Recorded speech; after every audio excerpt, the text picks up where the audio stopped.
Happy Holi Gopu, happy Holi. Hello everyone, তোমরা সবাই কেমন আছো? আশা করি তোমরা খুব ভালো আছো। আমিও খুব ভালো আছি। আমার নতুন একটা ভিডিওতে তোমাদের অনেকটা স্বাগত আর ভালোবাসা জানিয়ে আজকের ব্লগটা স্টার্ট করছি। তো প্রথমেই জানাই তোমাদেরকে হ্যাপি হোলি। তোমরা খুব ভালো করে দোল কাটাও, আনন্দ করো।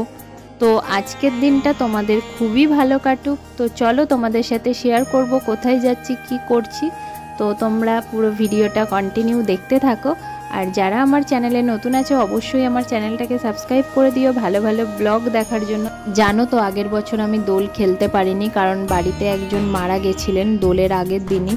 তো অসুখ হয়ে গেছিলো, তো সেই কারণে আমি দোল খেলতে পারিনি। আর এই বছর হচ্ছে আমার প্রথম হোলি। তো তারপর দেখো চলে আসলাম মিষ্টির দোকানে, এখন মিষ্টি কিনে নেওয়া হচ্ছে। দেখো বাড়িতে এসেই গোপুসোনাদের সাথে চলে গেছি ছাদে রং খেলতে।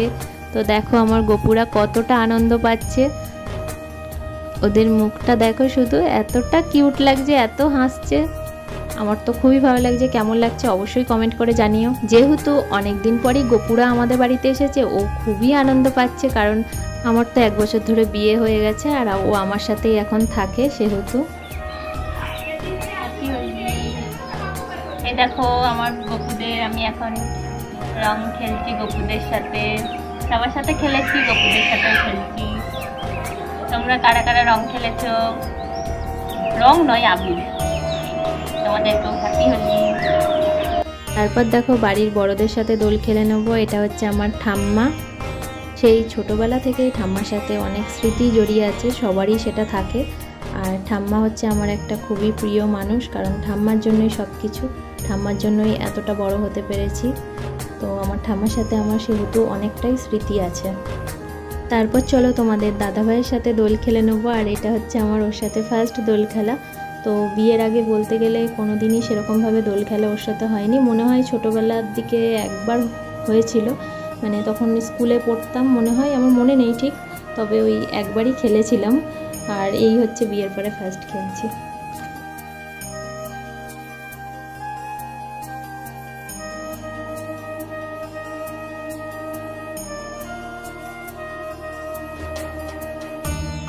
তারপর দেখো এটা হচ্ছে আমার মা।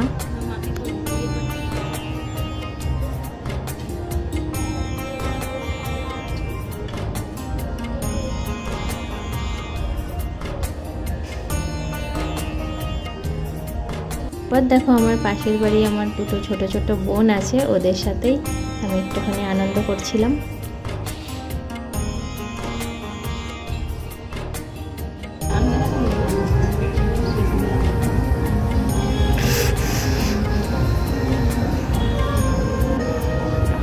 দোল খেলা তো এবার কমপ্লিট, এবার স্নান করে চলে এসেছি। আর গোপুদের জন্য মা একটুখানি রান্না করছিল, যেহেতু আজকে পূর্ণিমা আছে তো সেহেতু একটু রান্না করছিল।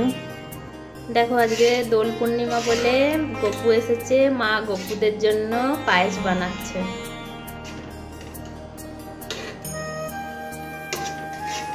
এই দেখো হয়ে গেছে, নামাবো এবার। মা আজকে গপুদের জন্য পায়েস আর মালপোয়া বানিয়েছে, তো মাই খেতে দিয়ে গেছে গপুদের। আমি তোমাদেরকে দেখাবো বলে একটু ঠাকুর ঘরে আসলাম। তো এটা হচ্ছে আমাদের বাপের বাড়ির ঠাকুর ঘর। তো দেখো, তো আজকের ভিডিওটা এখানেই শেষ করছি। ভিডিওটা যদি তোমাদের ভালো লেগে থাকে তাহলে একটুখানি লাইক কমেন্ট শেয়ার করে দিও। আর আমার চ্যানেলটাকে অবশ্যই তোমরা সাবস্ক্রাইব করে দিও। আর চলো তোমাদের সাথে কিছু ফটো শেয়ার করছি, সেগুলো দেখতে থাকো। দেখা হচ্ছে পরের ভিডিওর সাথে। ততক্ষণ তোমরা ভালো থেকো, সুস্থ থেকো, টাটা বাই।